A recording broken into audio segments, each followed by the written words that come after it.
श्रावणाचा पाऊस कधी आल्हाददायक वाटतो, तर तोच पाऊस जेव्हा कहर करतो, तेव्हा मात्र मनाला वाटायला लागतं, की काय हा पाऊस? अशा प्रकारचा हा श्रावण सुखाचा जरी वाटत असला, तरी कधी-कधी तो आपल्याला दुःख देऊन जातो. तो कशा प्रकारे दुःख देतो? श्रावण आला की असंच घडतं. श्रावण आला की असंच घडतं, आभाळ फाटल्यावानी सांडू लागतं.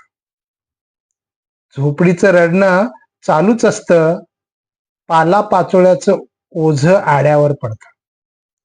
झोपडीचं रडणं चालूच असतं, पाल्या-पाचोळ्याचं ओझं आड्यावर पडतं. आईचं कण्हणं मध्येच थांबतं, थेंबा थेंबानं गोधड भिजतच राहतं. थेंबा थेंबानं गोधड भिजतच राहतं. श्रावण आला की असंच घडतं, आभाळ फाटल्यावानी सांडू लागतं.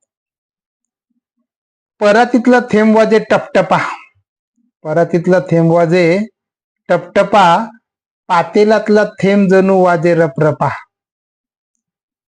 संसाराला जणू माझ्या वाकुल्या धावतं, श्रावण आलं की असंच घडतं, आभाळ फाटल्यावानी सांडू लागतं, आभाळ फाटल्यावानी सांडू लागतं.